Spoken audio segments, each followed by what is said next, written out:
এই জন্য কান খাড়া করে শুনে রাখেন, আল্লাহর দেওয়া দ্বীন ইসলাম যদি আপনার জীবনের সকল সেক্টরে আপনি যদি মানতে না পারেন, অনুসরণ করতে না পারেন, আল্লাহর দেওয়া দ্বীন ইসলামের আদর্শ বাদ দিয়ে তথাকথিত নেতা আর নেত্রীর আদর্শ গ্রহণ করে জীবন চালাবে যারা, দুনিয়া আখিরাতে ক্ষতিগ্রস্ত হয়ে যাবে তারা। এটা কোনো কিচ্ছা কাহিনী নয়, সহিহ হাদিস। আলবানী রাহমাতুল্লাহ আলাইহি এটাকে সহিহ বলেছেন। একাধিক হাদিসের কিতাবের ভিতরে দুইটা ভিন্ন ভিন্ন সনদ এবং মতনে এই হাদিসটা এসেছে। সুতরাং মুহাম্মদ রাসূলুল্লাহ বলেছেন, সূর্য পৃথিবীতে কোনো জাদরেল, কোনো জেনারেল, কোনো প্রেসিডেন্ট কারোর জন্য সূর্য 8 সেকেন্ড দাঁড়ায়নি, যেটা দাঁড়িয়েছে হযরত ইউশা বিন নুন এই মুজাহিদদের জন্য। সুতরাং আসুন আমরা আগামী দিন এই বাংলা শায়েখ কাজী ইব্রাহিম সাহেব হাফেজাহুল্লাহ উনি বলবেন কথা। আইনের নামে এইসব ষড়যন্ত্র, মূর্খতা, কুফরি, বেঈমানি বাংলাদেশে ঢুকানো যাবে না। আমরা প্রতিবাদ করলাম, এগুলি বানচাল ঘোষণা করলাম, এইসব কথা আমরা শুনতে চাই না বাংলাদেশে। আর যারা ইসলামওয়ালা, আপনারা দেখবেন ইসলামওয়ালাদের পরিবারে শান্তি কাকে বলে। বাংলাদেশে যত ডিভোর্সের ঘটনা ঘটে, আপনি 1000 ডিভোর্স নিয়ে, তালাক নিয়ে গবেষণা করবেন, তার মাঝে আলেমের পার্সেন্টেজ 1%ও না। আলেমদের পরিবারের মতো শান্তি অন্য কারো পরিবারে পাবেন না। আলহামদুলিল্লাহ, আলহামদুলিল্লাহ। আমারও বৈবাহিক দাম্পত্যের বয়স হয়ে গেছে, 2002 বিয়ে করছি, এখন 25, মানে 23 বছর পার হয়ে গেছে। এর মানে দাড়ি পেকে গেছে, কিছুটা বুড়া বুড়া ভাব তৈরি হয়েছে না? আমার বউ বুড়া হয় নাই, উনিও হয়েছে, উনার বয়সও 50-এর কাছাকাছি, আমার 50 পার হতে চলছে। কিন্তু আল্লাহর শুকরিয়া, এখনো মাহফিলে আসতে 2-3 বার ফোন দেয়, যাওয়ার সময় দেয়, নামলে দেয়, খবর নেয়, কোথায় আছেন, কতটুকু আসছেন। আমি একা না, এটা আমার অভিজ্ঞতা। যত আলেম আছে 100 জনের মাঝে 99 জন আলেমের পরিবারে জান্নাতের শান্তি বিরাজ করে, কারণ আমরা কোরআনমুখী। আলেমদের পরিবারে পরকিয়া নাই, কোরআনওয়ালারা পরকিয়া করতে পারে না। তাদের স্ত্রীরা স্বামীমুখী হয়, স্বামীরা স্ত্রীমুখী হয়। আর যাদের পরিবারে কোরআন থাকে না, স্বামী পর নারীমুখী হয়, স্ত্রী পর পুরুষমুখী হয়। আমরা যখন কোরআনের আইনের কথা বলি, কোরআন দিয়ে দেশ চালাতে বলি, তখনই কিছু ভাইয়েরা বলে, হুজুররা রাজনীতি না করলে হয় না, হুজুররা মাহফিলে আসছে, ওয়াজ না কইরা সারাক্ষণ রাজনীতি করছে। ও দোস্ত, এ কোরআনে নামাজের কথা আছে, নামাজের ওয়াজ করলে রাজনীতি হয় না, রোজার ওয়াজ করলে রাজনীতি হয় না, হজের ওয়াজ করলে রাজনীতি হয় না। যে কোরআন দিয়ে রাসূল দেশ চালাইছে, এ কোরআন আল্লাহর আইন দিয়ে আল্লাহর জমিন চালাতে বলেছে। ইনিল হুকমু ইল্লা লিল্লাহ, আল্লাহ ছাড়া কারো হুকুম চলবে না। আল্লাহর আইনের কথা বললে তোমার কাছে রাজনীতির গন্ধ লাগে, তুমি মুখ ফিরিয়ে নাও। আল্লাহর কসম, তুমি রাসূলের মামলার আসামি হওয়া লাগবে, তোমার উপায় নাই।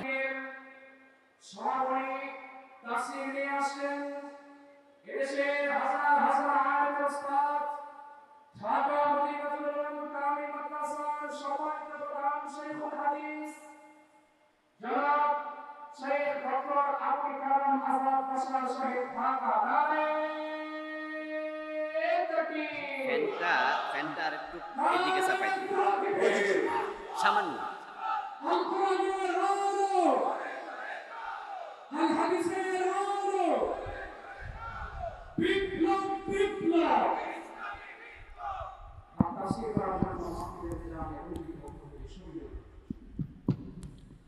আসসালামু আলাইকুম ওয়া রাহমাতুল্লাহি ওয়া বারাকাতুহু।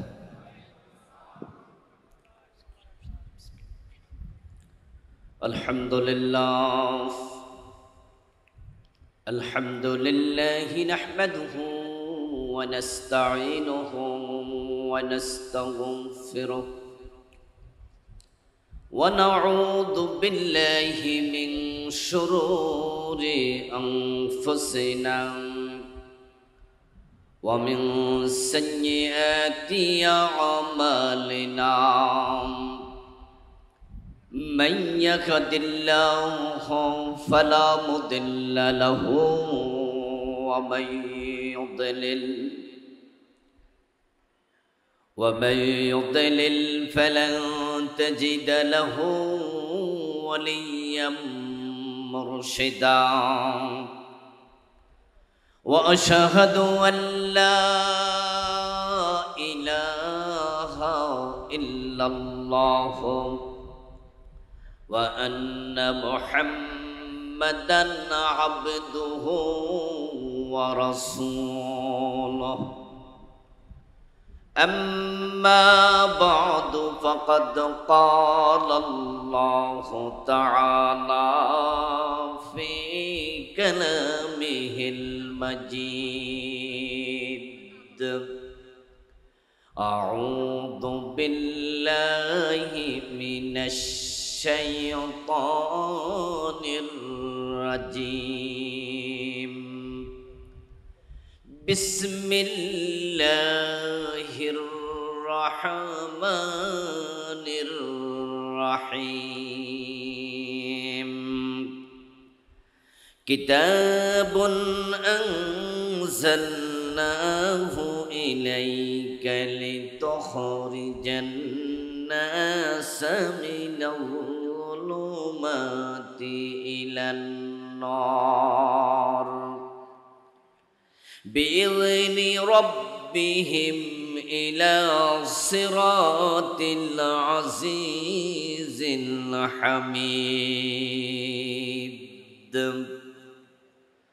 قال النبي صلى الله عليه وسلم من قال به صدق ومن حكم به عدل ومن عمل به أجر ومن دعا إليه هدي إلى صراط مستقيم أو كما قال النبي عليه الصلاة والسلام সকলে দুরূদ শরীফ পড়ুন আল্লাহুম্মা সাল্লি আলা মুহাম্মাদিন ওয়া আলা আলি মুহাম্মাদ কামা সাল্লাইতা আলা ইব্রাহিম وعلى آل إبراهيم إنك حميد مجيد اللهم بارك على محمد وعلى آل محمد كما باركت على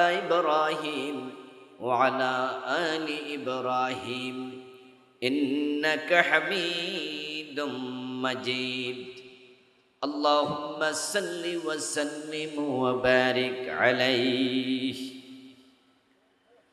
কুমিরা ১ নং ওয়ার্ড এলাকাবাসীর উদ্যোগে আয়োজিত আজকের এই চমৎকার অষ্টম বার্ষিক তাফসীরুল কোরআন মাহফিলের সম্মানিত সভাপতি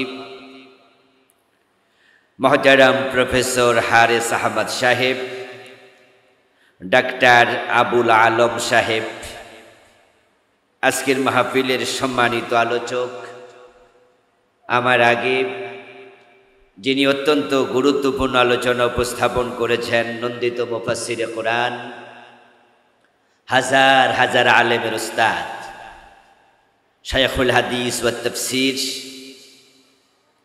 শায়খ মুফতি কাজী ইব্রাহিম হাফেজাহুল্লাহ, আল্লাহ তাআলা হুজুরকে সুস্থ সুন্দর লম্বা হায়াত দান করুন।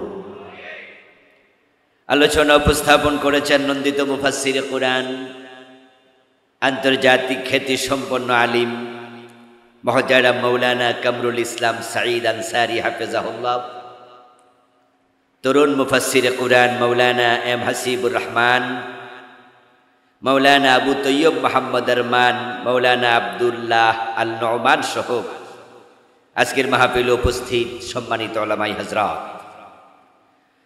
অত্র মাহফিলের সম্মানিত প্রধান অতিথি, আপনাদের এই এলাকার কৃতি সন্তান, বিশিষ্ট রাজনীতিবিদ, যিনি দীর্ঘ ৮ বছর কারাবরণ করেছেন। আমি শুনে বিস্মিত হয়েছি, কারণ বাংলাদেশে অনেক বড় বড় আসামিরাও তো জামিন পায়, খুনের মামলাও তো জামিন হয়, কিন্তু এই ভাইটিকে দীর্ঘ ৮ বছর কারান্তরীণ করে রাখা হয়েছিল। মুহতারাম মোহাম্মদ আসলাম চৌধুরী FCA সাহেব, আল্লাহ তাআলা ভাইকে তার দ্বীনের জন্য কবুল করুন।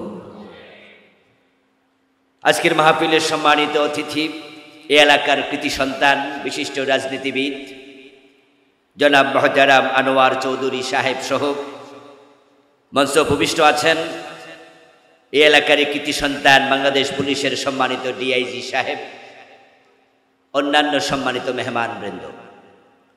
আমাদের চৌধুরী সাহেব তিনি আজকে রোজাও রেখেছেন, ক্লান্তি নিয়ে এসেছেন, এজন্য উনি অনুমতি চেয়েছেন যে আমি যেতে চাই। আমরা ওনাকে যেতে দিতে পারি তো ইনশাল্লাহ, কোনো অসুবিধা নাই। ভাই যদি চলেও যান আমরা কিছু মনে করব না, ব্যস্ত মানুষ। প্রিয় দিনী ভাইরা, আজকের এই মাহফিলে আপনারা এমন কিছু আলেমকে একসাথে পেয়েছেন যাদেরকে একসাথে পাওয়া মোটেও সহজ নয়। এখানে এম হাসিবুর রহমান ভাই, আনসারি ভাই, কাজী ইব্রাহিম উস্তাজ প্রত্যেকেই সকল মাহফিলের প্রধান অতিথি, ঠিক না? এক একজনের জন্য একটা আলাদা মাহফিল লাগে। এই বড় বড় আলেমদের আলোচনা ইতিমধ্যে আপনারা শুনে ফেলেছেন। রাতও গভীর হইল, প্রায় 11:30 বাজতে চলল। এখন আমার মনে হয় আলোচনা আমি না করে মুনাজাত করে দিল চলে, ঠিক না? এতক্ষণ বললেন অনেক শুনছেন, এখন বলতেছেন না, তো হইল না তো কথাটা। কি কিছু সময় কি দেবেন আমাকে? ঠিক আছে, অনুমতি যেহেতু পেলাম তাহলে সংক্ষেপে কিছু কথা বলবো ইনশাআল্লাহ। খায়রুল কালামি মা কাল্লা ওয়া দাল্লা ওয়ালা মাল্লা। শ্রেষ্ঠ বক্তৃতা হলো যা হবে সংক্ষিপ্ত এবং দলিল ভিত্তিক এবং যাহা মানুষের বিরক্তির উদ্রেক করবে না। এই মূলনীতিকে সামনে রেখে আমরা আধা ঘন্টা কথা বলবো ইনশাআল্লাহ। বলেন ইনশাআল্লাহ। বিরক্ত হবেন না তো? তবে যাওয়া যাবে না। যদি কেউ উঠতে চায় পাঞ্জাবিটা না ধরে রাখবেন, তবে যদি স্ট্যান্ডার কথা বলে ছেড়ে দিয়েন না, জায়গা নষ্ট করে ফেলবে। শুধু এক শর্তে যেতে পারবে, এছাড়া কেউ উঠতে চাইলেও ওঠার অনুমতি নাই। যদি এই অনুমতি আমারে দেন তাহলে শুরু করব। উঠবেন না তো ইনশাআল্লাহ? আমরা আশা করছি 11:15টার ভিতরে শেষ করব। আবারও বলেন ইনশাআল্লাহ। মানুষ কখনো কখনো হতাশ হয়, তখন আল্লাহ তাআলা এমন অভাবনীয় সাহায্য করেন যে সাহায্য দেখে মানুষ নির্বাক হয়, অবাক হয়, বিস্মিত হয়। যেমন গত 15 বছরের দুঃশাসনে আমরা বাংলাদেশের লোকেরাও হতাশ হয়ে গিয়েছিলাম। অগাস্টের 5 তারিখ আল্লাহ এমন সাহায্য করেছে, আমরা বিস্ময়ে বিস্মিত হয়েছি। যারা জুলুম করেছে তারা এমনভাবে পালিয়েছে, পালানোর সময় রান্না করা খাবার খাওয়ারও সময় পায় নাই। তারা যদি ক্ষমতায় থাকতো তাহলে আজকের এই মাহফিলিকে আমরা এইভাবে সদল বলে উপস্থিত হতে পারতাম? তারা বাংলাদেশের বিভিন্ন জায়গায় আমাদেরকে বাধা দিয়েছে। বাংলাদেশের 12 থেকে 13টি থানায় আমি মাহফিল করতে পারিনি বিগত 1 যুগের মতো। আমার নিজের দেশ 14 গ্রাম, কুমিল্লার 14 গ্রাম থানায়, সেখানেও আমি 1 যুগের মতো আসতেই পারিনি, কোনো মাহফিল করতে পারিনি। অথচ গতকালকে করেছি। যারা আমাদেরকে নিজের এলাকায় যেতে দেয় নাই, আল্লাহ তাদেরকে দেশে থাকতে দেয় নাই। আল্লাহর কুদরত দেখেন। এমন ভাবে পালিয়েছে, 4 তারিখে আগস্ট মাসের কল্পনাও করতে পারে নাই পালানো লাগবে। বরং গত 15 বছর ভেবেছিল ক্ষমতা চিরস্থায়ী, তাই ভীষণ ঘোষণা করেছে 2041 2041। তাদের দ্বিতীয় সেকেন্ড ইন কমান্ড, দ্বিতীয় নেতা ওবায়দুল কাদের সাহেব তাচ্ছিল্য করে বলেছিল, কিসের আন্দোলন, এবছর না ওই বছর মানুষ বাঁচে। আপনারা শুনছেন তো? ভেবেছিল যে না, লড়া লাগবে না।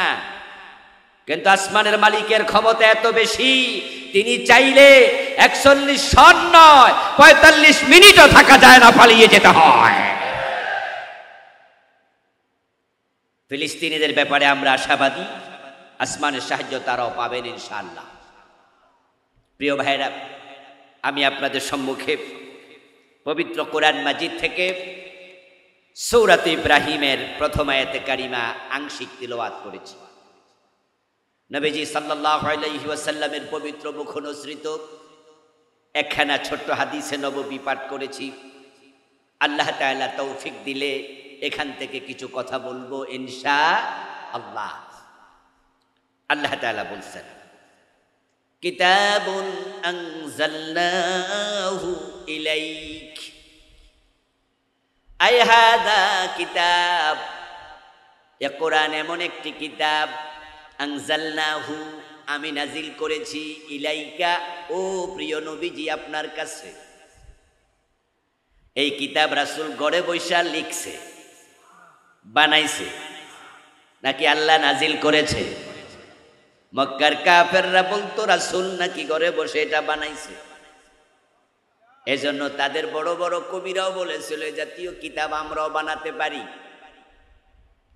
আল্লাহ তাআলা তখন বললেন চ্যালেঞ্জ দিয়ে, ইন কুনতুম ফি রাইবিম মিম্মা নাযালনা আলা আবদিনা ফাতু বিসূরাতিম মিন মিসলিহি।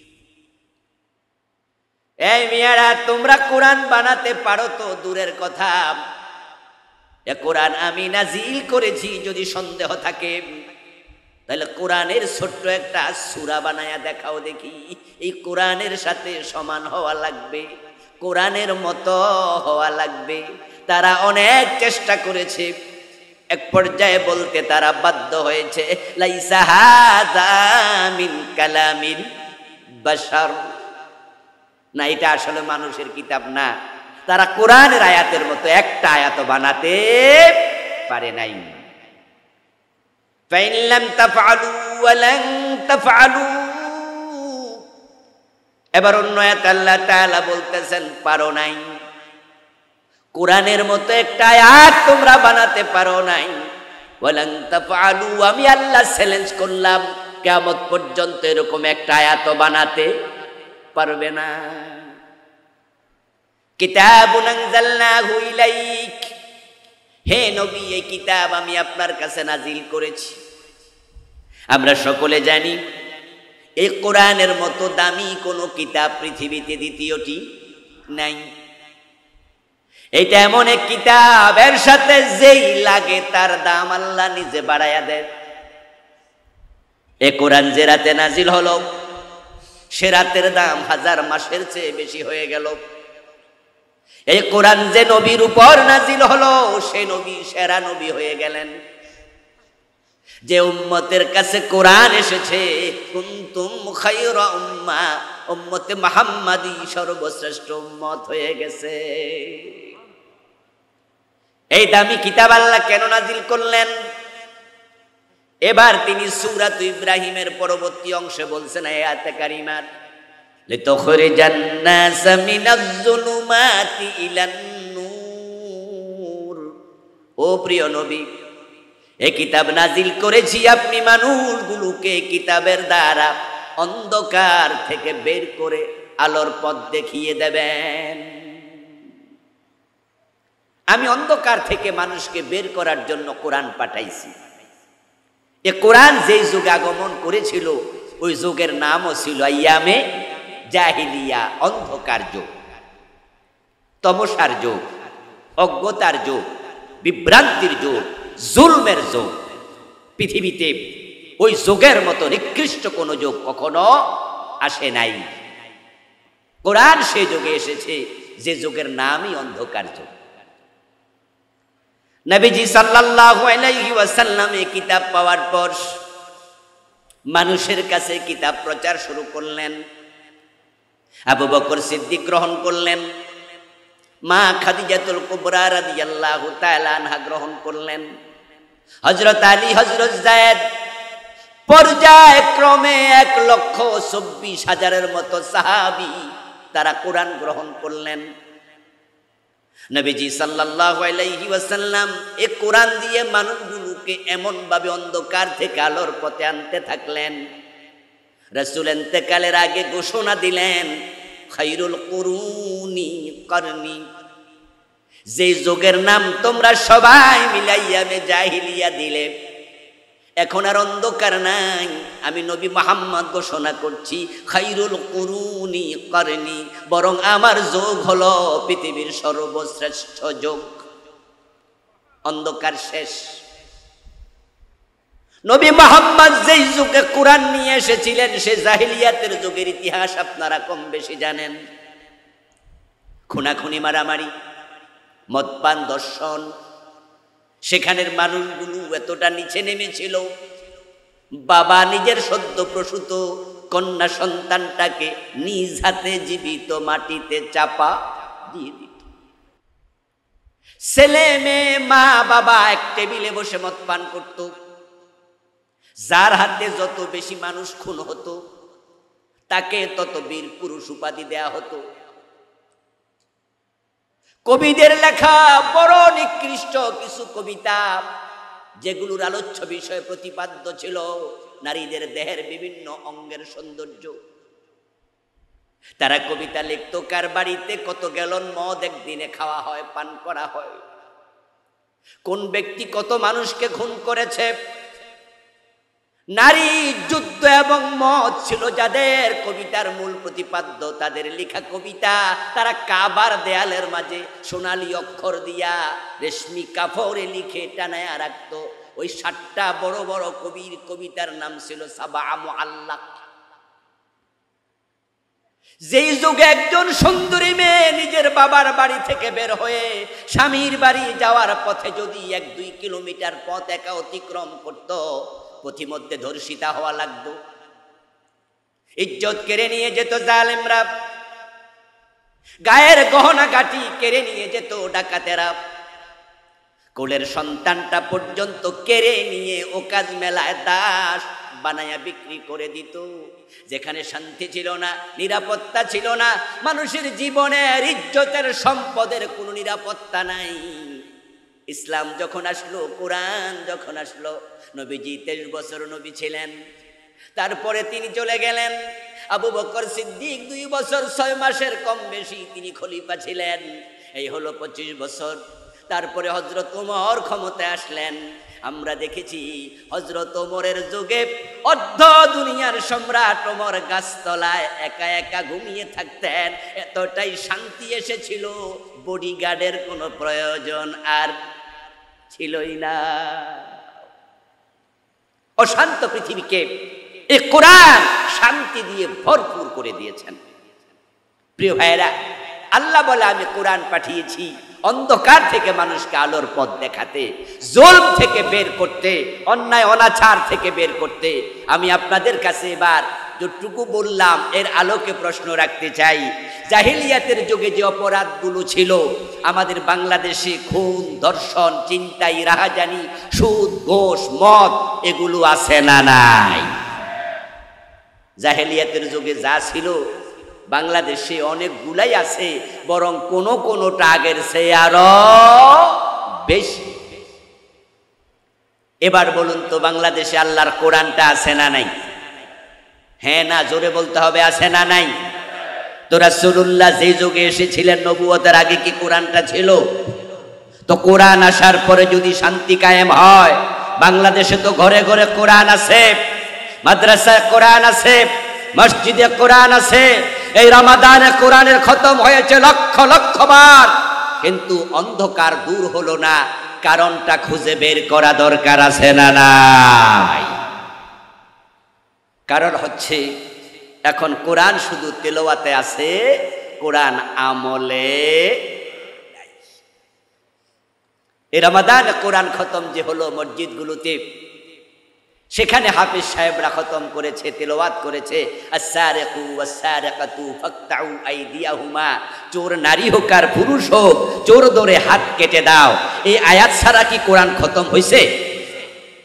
প্রিয় ভাইরা কথা বলেন না, এই আয়াত কি বাদ দিয়া খতম হয়েছে? কিন্তু চোরের হাত কাটা হয়েছে, তেলাওয়াতে আছে, আমলে নাই। কোরআনে তেলাওয়াত হয়েছে, জানিয়াতু ওয়াজ-জানি ফাজলিদু কুল্লা ওয়াহিদিম মিনহুমা মিয়াতা জালদাব। নারী নারী, জানাকারী পুরুষ অবিবাহিত হলে তাদেরকে 100 বেত লাগাও।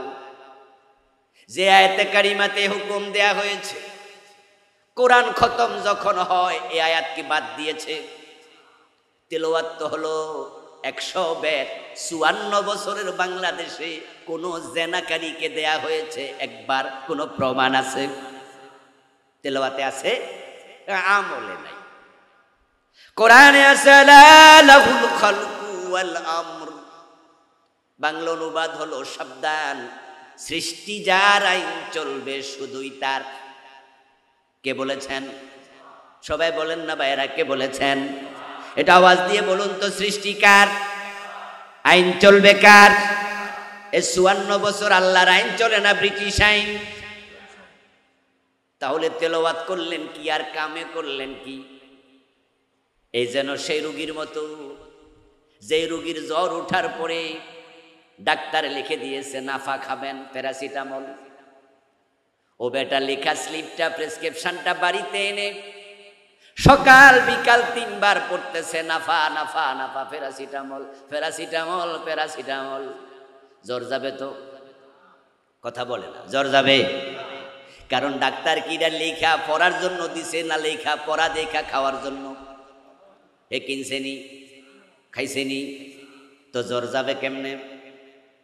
বাংলাদেশে এমন একজন রোগীও পাওয়া যাবে না যে ডাক্তারের লেখা দেখে দেখে সকাল সন্ধ্যা তেলাওয়াত করবে। বরং যদি এটা কেউ করে তাহলে মানুষ তাকে পাগল বলবে। কিন্তু কোরআনের বিধানগুলো শুধু পড়ে 54 বছরে মানে না, তোমাদেরকে পাগল বলা লাগে। এই দেশের হাফেজ সাহেবরা পাগল, মাওলানা সাহেবরা পাগল, বক্তারাও পাগল, খতিবরাও পাগল। কারা? যারা কোরআন পড়েছে মানাজে লাগে এটা বোঝে না, তাদের সংখ্যাই সমাজে বেশি। যে কোরআন আল্লাহ তাআলা কিতাব হিসাবে মানার জন্য দিলেন, আমরা যারা কোরআন ওয়ালা, আমি বলি না বেনামাজিদের কথা, বলি না বেরোজগারির কথা, কোরআন যারা পড়ে না তাদের কথা আমি বলতে চাই না, মদখোর ঘুষখোর ওই চাঁদাবাজদের কথা বলতে চাই না, আমি কোরআন যারা পড়ে নামাজিদের কথা বলতে চাই। কোরআন ওয়ালারা যদি কোরআনের আইনের পক্ষে আসে, এই দেশে কোরআনের আইন কায়েম হতে 1 বছরও লাগবে না। কিন্তু এই দেশে কোরআন তেলাওয়াত যতজনে করে, কোরআন যতজনে পড়ে, কোরআন নামাজে পড়ে, তেলাওয়াতে পড়ে, তারা যদি কোরআনের আইনের পক্ষে আসতো কত আগেই তো কোরআনের আইন কায়েম হতো। তারা কোরআনকে নিয়েছে তেলাওয়াতের কিতাব হিসাবে। জিনে ধরলে কোরআন ফোড়ে ফু দেবে, তারা কোরআনকে তাবিজ বানায় লিখে গলায় ঝুলাবে। বাবা মারা গেলে, মা মারা গেলে হুজুর আইনা খতম করাবে। কিন্তু কোরআন তারা সমাজে বাস্তবে মানবে না। যারা কোরআন মানবে না, হাসরের ময়দানে আল্লাহ তাদেরকে অন্ধ বানিয়ে তুলবে।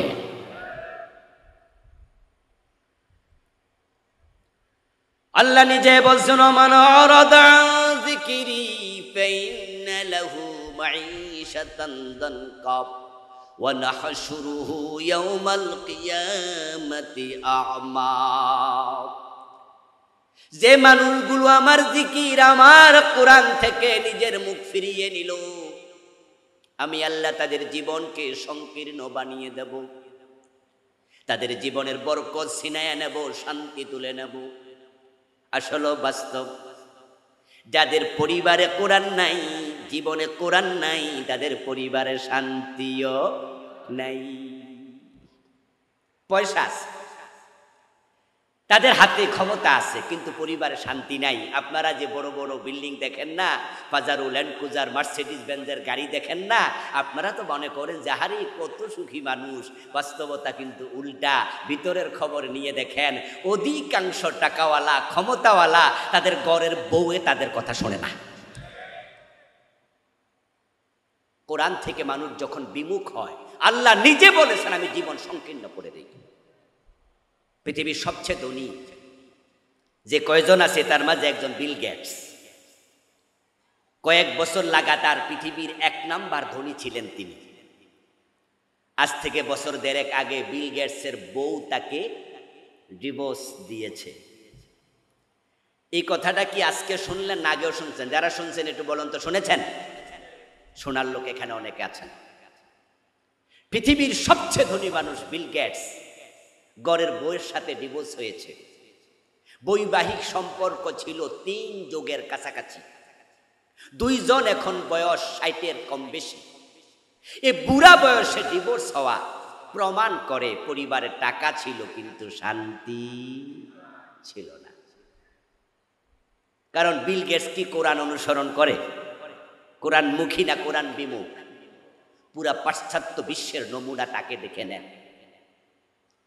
এই অগাস্টে আমি আমেরিকায় গিয়েছিলাম।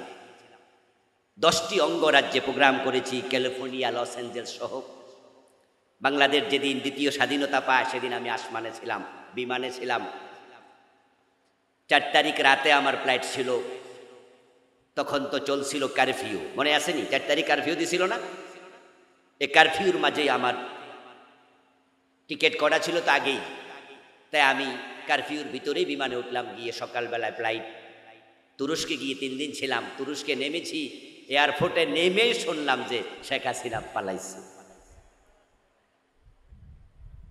তারপরে আমেরিকায় গিয়ে 15-20 দিনের একটা লম্বা সফর করলাম।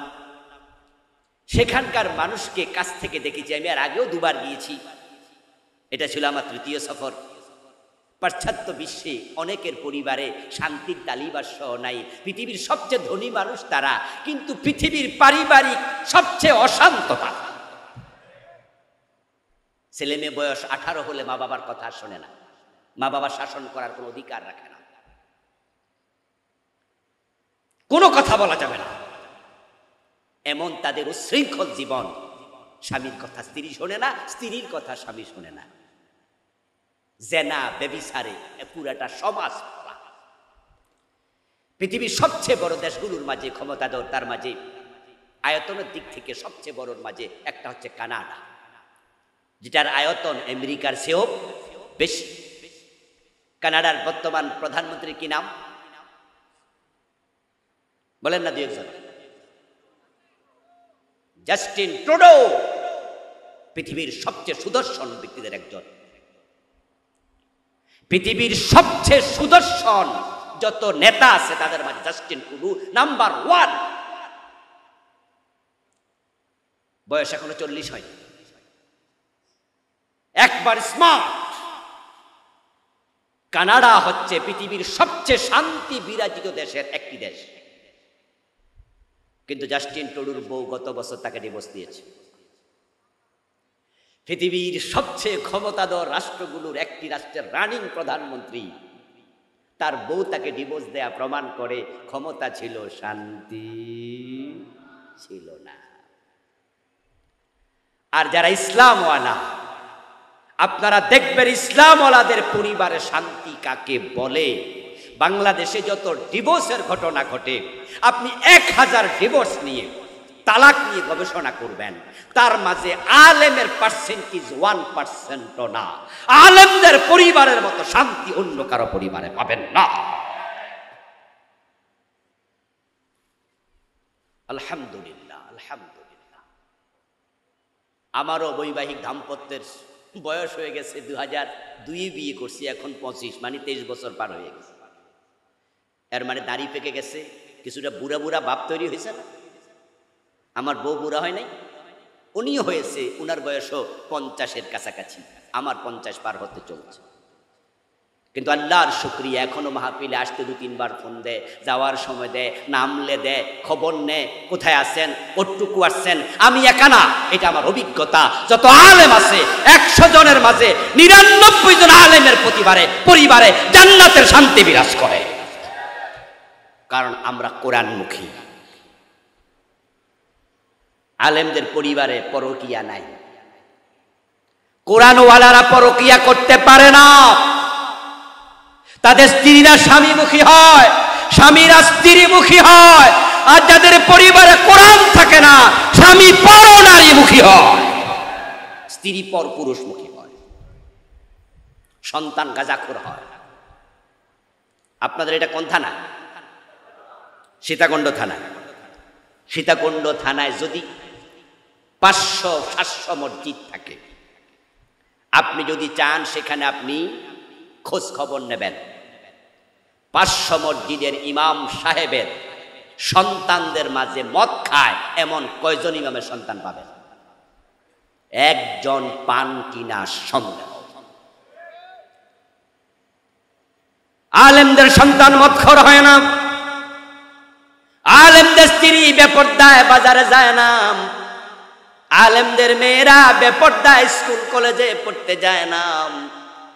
শুধু আলেম নয়, যারা কোরআনমুখী তাদের সন্তানরা হয় সবকঞ্জারে বেটি, সবাই আল্লাহমুখী হয়, তাদের স্ত্রী সন্তানরা আল্লাহমুখী হওয়ার কারণে তাদের সন্তানদের মাঝে, স্ত্রী সন্তান পরিবারের মাঝে একটা রহমতের সম্পর্ক আল্লাহ তাআলা দুনিয়াতে দেয়। এবং এই মানুষগুলোকে আল্লাহ ওয়াদা দিয়েছেন, আল্লাযীনা আমানু ওয়াত্তাবা'আতহুম যুররিয়াতুহুম বিঈমান আলহাকনা বিহিম যুররিয়াতাহুম, যারা ঈমানওয়ালা আমলওয়ালা আমি তাদেরকে তাদের সন্তান সহ আবার জান্নাতে একসাথ করে দেব।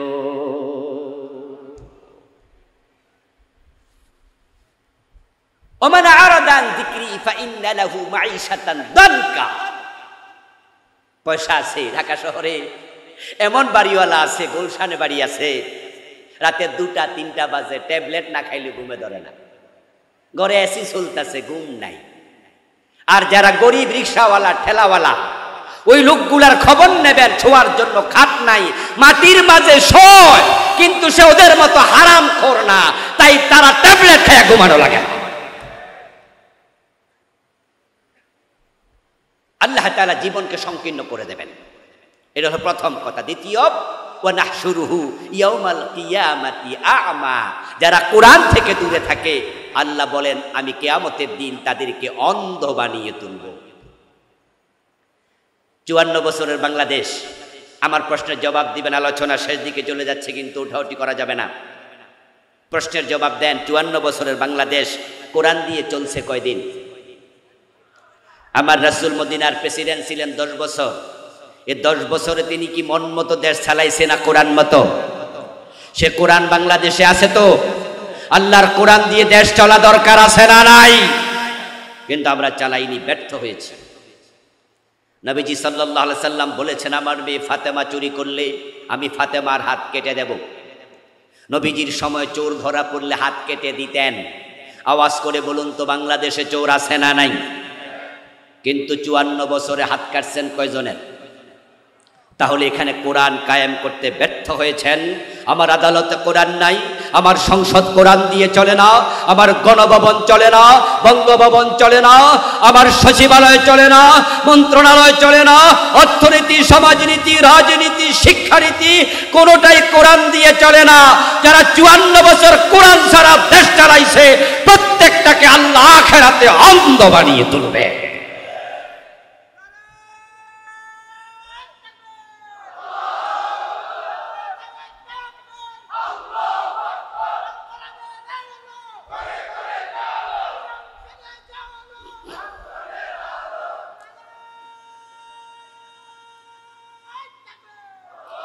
আমার দিনী ভাইয়েরা, হযরত ওমর তো অর্ধ পৃথিবীর প্রেসিডেন্ট ছিলেন, ঠিক নয় কি? অর্ধ পৃথিবী করেছ শাসন, ধুলার তখ্তে বসে, খেজুর পাতার প্রাসাদ তোমার বারে বারে গেছে বসে। হযরত ওমরের ইসলামী রাষ্ট্রের সীমানা ছিল, একটু কষ্ট করবেন, দেখা আমার দিকে দেন তো, একটু ঘেমে গেলাম তো, একটু ঘেমে গেলাম, মাইকের আওয়াজ যা হওয়ার হোক, জি যেন আমার দিকে দেন। ওকে। হযরত ওমরের ইসলামী রাষ্ট্রের সীমানা ছিল 50 লক্ষ বর্গ মাইল। আমাদের বাংলাদেশের সীমানা হলো মাত্র 56,000 বর্গ মাইল। তাহলে হযরত ওমর রাদিয়াল্লাহু তাআলা আনহুর ইসলামী রাষ্ট্রটার পরিসীমা ছিল প্রায় 100টা বাংলাদেশের সমান। আপনাদের কাছে আমার বিনয়ের সাথে প্রশ্ন, উত্তর যারা জানেন জবাব দিন। হযরত ওমর তো 10 বছর প্রেসিডেন্ট ছিলেন, মন মতো দেশ চালাইছে না কোরআন মতো? তো রাসূল চালাইলেন কোরআন দিয়ে, আবু বকর চালাইলেন কোরআন দিয়ে, ওমর চালাইলেন কোরআন দিয়ে, ওসমান চালাইলেন কোরআন দিয়ে, আলী চালাইলেন কোরআন দিয়ে, আমিরে মুয়াবিয়া চালাইলেন কোরআন দিয়ে। রাসূলের সাহাবীদের আদর্শ থেকে, রাসূলের আদর্শ থেকে আমরা সরে 54টা বছর ডক্টর কামালের লেখা সংবিধান দিয়ে চালাচ্ছি। কোরআনের সে যারা ডক্টর কামালের সংবিধানকে মূল্য দেয়, আল্লাহ তাদেরকে অন্ধ বানিয়ে তুলবেন। আপনারা কি আখেরাতে অন্ধ হয়ে উঠতে চান? যদি অন্ধ হয়ে উঠতে না চান তাহলে কোরআনের পক্ষে আপনাদের আসতেই হবে। দ্বিতীয় হচ্ছে, যেই মানুষগুলো দুনিয়ায় কোরআন থেকে মুখ ফিরিয়ে নিয়েছে, হাসরের ময়দানে রাসূলুল্লাহ সাল্লাল্লাহু আলাইহি সাল্লাম নিজে তাদের বিরুদ্ধে আল্লাহর আদালতে মামলা দেবেন। وقال الرسول يا رب إن قوم اتخذوا هذا القرآن مهجورا। কোরআন আল্লাহ তাআলা বলেন, হাসরের দিন রাসূল বলবো, ও আল্লাহ, আমার রেখে আসা কোরআন থেকে এই লোকগুলো মুখ ফিরিয়ে নিয়েছিল, তারা কোরআন পরিত্যাগ করেছিল, আমি তাদের বিরুদ্ধে মামলা দিলাম, তুমি বিচার করো। রাসূলের শাফাআত চান না মামলার আসামি হতে চান? রাসূলের শাফাআত চান কি না? তো রাসূল তো মামলা দেবে। রাসূল যদি মামলা দেয়, আপনার জন্য কোনো শাফাআতকারী আর পাবেন না।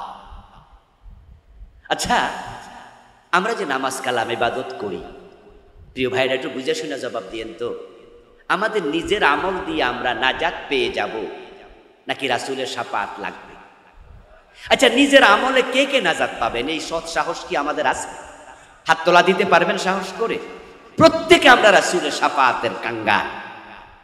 এখন রাসূল যদি মামলা দেয়, শাফাআত কপালে নাই, তাহলে যদি রাসূলের শাফাআত চান, আল্লাহর কোরআনের পক্ষে আসা দরকার আছে কিনা? কিন্তু বড় পরিতাপ, আমরা যখন কোরআনের আইনের কথা বলি, কোরআন দিয়ে দেশ চালাতে বলি, তখনই কিছু ভাইয়েরা বলে, হুজুররা রাজনীতি না করলে হয় না, হুজুররা মাহফিলে আসছে, ওয়াজ না কইরা সারাক্ষণ রাজনীতি করছে। ও দোস্ত, এ কোরআন নামাজের কথা আছে, নামাজের ওয়াজ করলে রাজনীতি হয় না, রোজার ওয়াজ করলে রাজনীতি হয় না, হজের ওয়াজ করলে রাজনীতি হয় না। যে কোরআন দিয়ে রাসূল দেশ চালাইছে, এ কোরআন আল্লাহর আইন দিয়ে আল্লাহর জমিন চালাতে বলেছে। ইনিল হুকমু ইল্লা লিল্লাহ, আল্লাহ ছাড়া কারো হুকুম চলবে না। আল্লাহর আইনের কথা বললে তোমার কাছে রাজনীতির গন্ধ লাগে, তুমি মুখ ফিরিয়ে নাও। আল্লাহর কসম, তুমি রাসূলের মামলার আসামি হওয়া লাগবে, তোমার উপায় নাই। যদি আমরা আল্লাহর কোরআনের দিকে ফিরে আসতে পারি, তাহলে সুখ এবং শান্তি একটি বাংলাদেশ আমরা ফিরে পাব। বঙ্গবন্ধু বড় স্বপ্ন দেখে দেশটা স্বাধীন করেছিলেন, সোনার বাংলা বানাবেন, কিন্তু সোনার বাংলা তো হয়নি, তলাবিহীন জুড়ি হয়েছে। উনি ক্ষমতায় যখন ছিলেন, মাত্র 1.5-2 বছরের ব্যবধানে উনার স্বপ্নটা ভেঙে গিয়েছিল। তিনি আফসোস করে বলেছিলেন, মানুষ পায় স্বর্ণের খনি, আমি পাইছি। তিনি বলেছিলেন, আমার ডানে চোর, বামে চোর, সামনে চোর, পিছনে চোর। উনি বলেছিলেন চোর। এই বক্তৃতা ওই সময় যখন বিএনপির জন্ম হয়নি, যখন জাতীয় পার্টির জন্ম হয়নি। উনার বক্তৃতা যখন দিচ্ছিলেন, ডানে চোর, বামে চোর, সামনে চোর, পিছনে চোর, তখন জামাত ইসলাম, নেজামি ইসলাম তারা কাজ করতে পারেনি। ইসলামী সব দল ছিল নিষিদ্ধ, জাতীয় পার্টি বিএনপির জন্ম হয়নি। তাহলে ছিল তো শুধু ওদের দল। ওদের দলে উনিই বলছেন ডাইনে বামে সামনে পিছে সব চোর।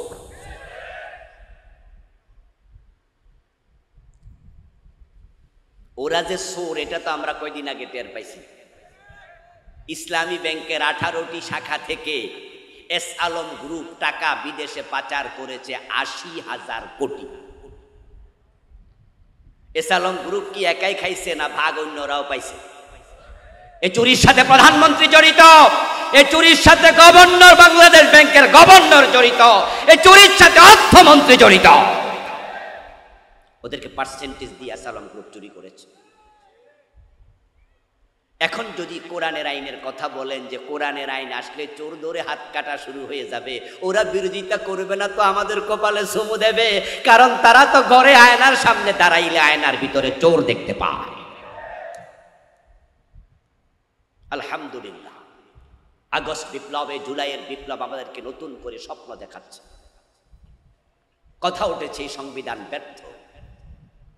এই জন্য নতুন সরকার, অন্তর্বর্তীকালীন সরকার, তারা সংবিধান পরিবর্তনের জন্য উদ্যোগ নিয়েছে, সংস্কার কমিটি বানিয়েছে, সংস্কারের দাবি উঠেছে। আমার প্রশ্ন হলো, এই সংবিধান কি 72 থেকে এ পর্যন্ত 18 বার সংশোধন হয়নি? এই শিক্ষিত ভাইরা কথা বলে না কেন? 18 বার সংশোধন হয়নি তো 18 বার সংস্কার করে লাভ কি হয়েছে? যে লাউ সেই কদু। 18 বার পরিবর্তন তো হলো, কোনো কাজ হলো না, লাভ হলো না। ডক্টর কামালের লেখায় সংবিধান আমাদেরকে শান্তি, সুখ, সমৃদ্ধি কিচ্ছু দিতে পারেনি, নিরাপত্তা দিতে পারেনি। এটা সংস্কার করে কোনো লাভ হবে না। আমাদের দাবি একটাই, ওঠক, এটা বাদ দিয়ে কোরআনকে সংবিধান বানিয়ে দাও। কোরআন সংবিধান হওয়া দরকার আছে না নাই? কোরআন সংবিধান হোক, আপনারা চান কিনা? কারা কারা চান হাত তুলে দেখা।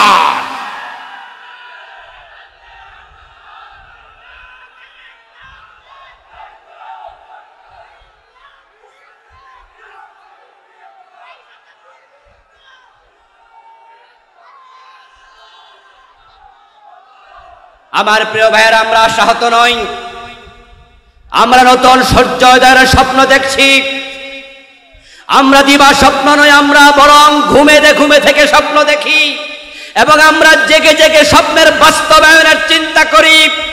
হতে পারে এবারই যদি আমরা ইসলামওয়ালারা এক হয়ে যাই, আলেমরা একটা ভোটের বাক্স দিতে পারে, আগামীর সংসদে কোরআন ঢুকে যাবে। সেটা সম্ভাবনা আমরা দেখতে পাচ্ছি। ইসলামী দলগুলো কাছাকাছি আসছে। ইনশাআল্লাহ যদি এই দেশের আলেমরা এক হয়ে যায়, আমরা আগেকার ইখতিলাফ ভুলে যেতে চাই। আলেমদের মাঝে মাসালা নিয়ে ইখতিলাফ ছিল, থাকবে।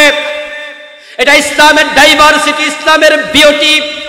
সাহাবাদের মাঝে ইখতিলাফ ছিল, কিন্তু আল্লাহর কোরআন নিয়ে আমাদের কোনো দ্বিমত নেই, রাসূলের হাদিস নিয়ে কোনো দ্বিমত নেই। আমরা কোরআনের ব্যাপারে একমত যদি হয়ে যায়, আলেমরা ঐক্যবদ্ধ হলে জালেমরা লেজ তুলে ফেলাবে। আসুন না, জাহেলিয়াতের অন্ধকার যে কোরআন দূর করেছিল, নব্য জাহেলিয়াতের অন্ধকার বাংলাদেশ থেকে সে কোরআন আবার দূর করবে। এই স্বপ্ন সামনে নিয়ে আগামীর সংসদে আল্লাহর কোরআনকে আমরা সংবিধান হিসাবে দেখতে চাই। এই উদ্দেশ্যে সকল মুসলমান একমত হয়ে যাই। আল্লাহ আমাদের তৌফিক দান করুন। সবাই বলি আমিন। হাযা মা ইনদি ওয়াল ইলমু ইনদাল্লাহ আলাইহি তাওয়াক্কালতু ওয়া ইলাইহি উনীব। প্রিয় ভাইয়েরা, আমরা সংক্ষেপে একটু দোয়া করে বিদায় নিতে চাই। উঠবেন না? সামনে এই রাস্তায় আমার গাড়ি রাখা আছে। আমার গাড়িতে আমার লেখা 8টা বই আছে। আমি স্টেজে জাস্ট নমুনা এনেছি। শিরিক নিয়ে লিখেছি, বেদাত নিয়ে লিখেছি, সালাত নিয়ে, রাসূলুল্লাহ জীবনী নিয়ে, পরিবার নিয়ে, মেরাজ নিয়ে। আমার লেখা বইগুলো ড্রাইভার সাহেব থেকে, কালো গাড়ি থেকে সংগ্রহ করার আহ্বান জানিয়ে শেষ করছি। এটার ঘোষণা আপনারা দিয়ে দেবেন। মাহফিল কমিটি আর কোনো কথা আছে আপনাদের? IUB media